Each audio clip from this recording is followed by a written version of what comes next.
মহাভারত। তুই এমন কোন অপরাধ করতে চলেছিস পুত্র? কোন অপরাধ করতে চলেছিস যে কারণে কৃষ্ণের মতন ভাইয়ের তোকে হত্যা করতে হবে? না না, আমার কৃষ্ণ এমন করতে পারে না। আমি ওকে এমন করতেও দেব না।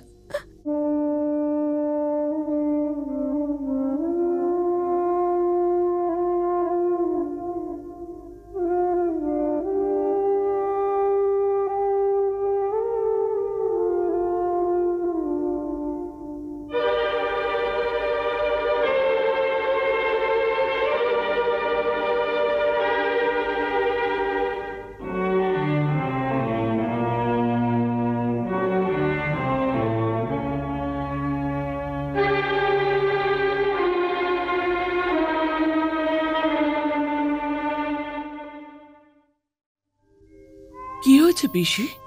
তুমি আমার পুত্রকে বধ করবে দেবকী নন্দন? এটা আপনি আমাকে কেন জিজ্ঞাসা করছেন পিসি? এটা আকাশবাণী হয়েছিল বৎস। যার কোলে যাবার পর ওর দুটো হাত ঝরে যাবে আর তৃতীয় নয়ন লুপ্ত হয়ে যাবে, সেই ওকে বধ করবে। এটা আকাশবাণী হয়েছিল পিসি, নাকি আপনার প্রশ্নের উত্তর পেয়েছিলেন? হ্যাঁ, আমার করা প্রশ্নের উত্তর পেয়েছিলাম, কিন্তু আপনি মা হয়ে নিজের পুত্রের মৃত্যুর বিষয়ে প্রশ্ন কেন করলেন পিসি? জীবনের এই রহস্যকে আপনি যদি না জানতেন তবেই তো ভালো হতো না পিসি?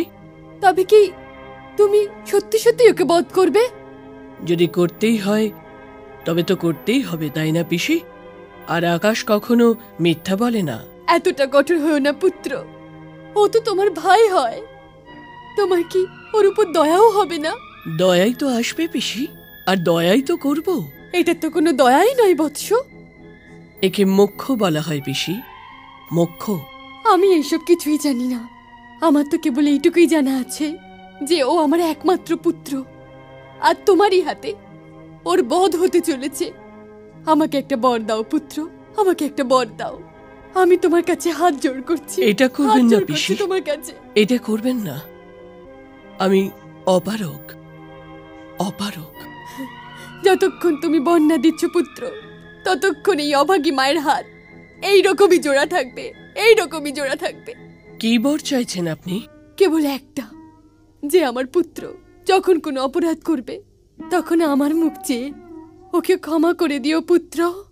এরকম অসীমিত বর তো কেবল মহাদেবী দিতে পারেন, কিন্তু এই অঙ্গীকার আমি অবশ্যই করতে পারি যে আমি ওকে এরকম 100 অপরাধের জন্য ক্ষমা করে দেব, যার মধ্যে প্রত্যেক অপরাধ মৃত্যুদণ্ডের সমান হবে। সৎ মহাভারত।